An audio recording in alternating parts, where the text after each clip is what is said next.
Let me do the adjust.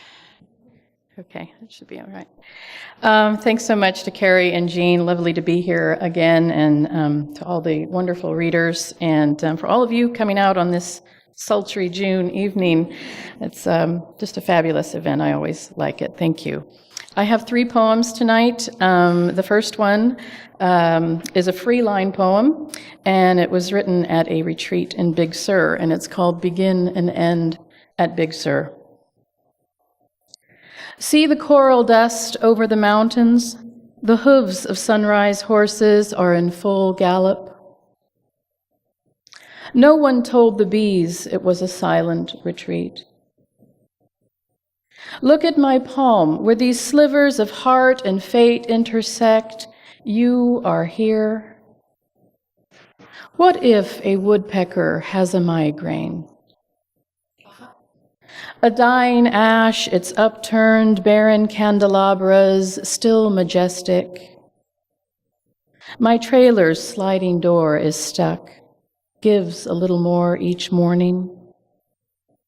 First whale pod sighting, cerulean breach and swirl, worth the sunstroke.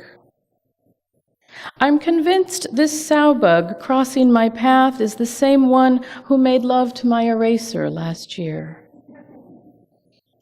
A schoolgirl crush on ponderosa pines, spiky hair, limber branches, muscled cones like silent birds. In late afternoon, pampas grass tapers shine silver as the hair in my brush. Gossamer spores float over my shoulder. Someone's made a wish upon a dandelion clock. I turn around. No one is there. I hold the sun's hand until it falls asleep. The ocean creates its own light.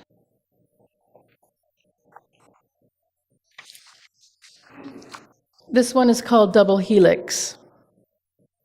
I'm growing thick in the middle again, an avalanche over the waistband, those pounds I strong-willed away, unwelcomed back into newly upholstered cells. A scale is unnecessary. Last summer's clothes now grab my breasts and thighs with a graceless but determined ardor. My corduroys brush and spark.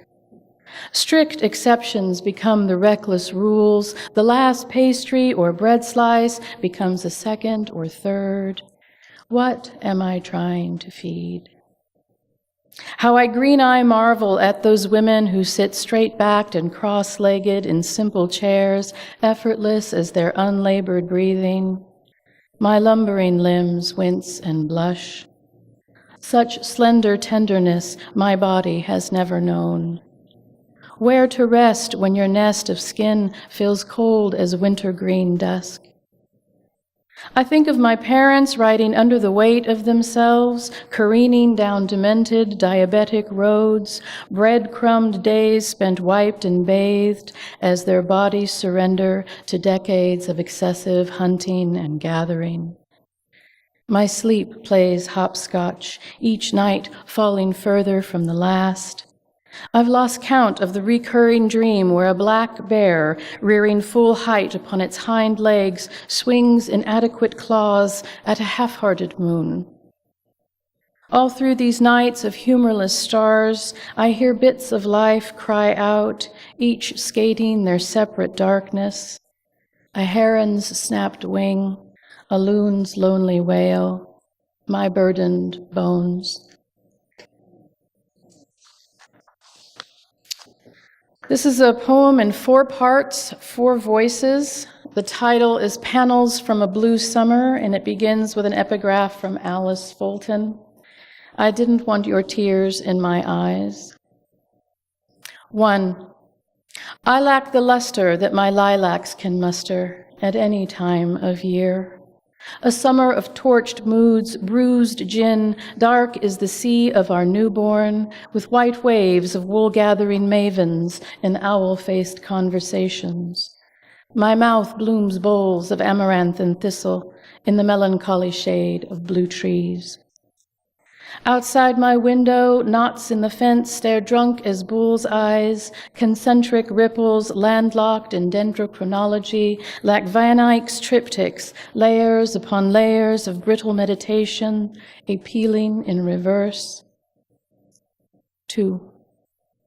Peacocks ring the rotund rotunda, shadow steps through the steppe from Dachau to Dachas, up to their knees in windbreaker trees, chryselephantined.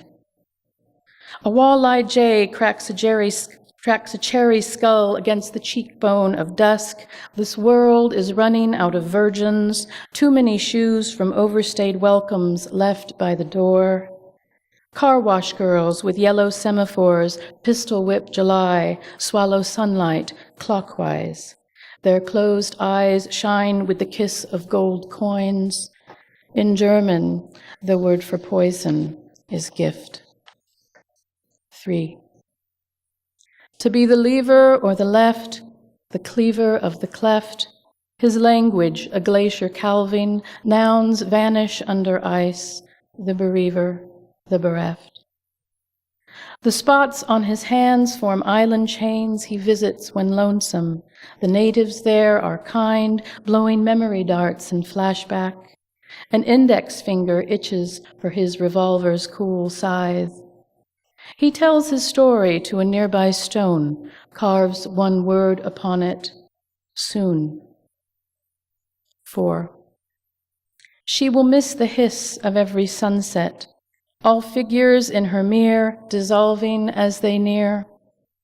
The rarest of North London birds dies 100 times, falling from the ledge of her skeleton key. Carpet burns and whiskey dick, the slide of houndstooth over taffeta. I stretch along the black watch with secrets of her beehive, find me in notes of shimmering mica. She tucks her wings and dives. Thank you. Thanks so much.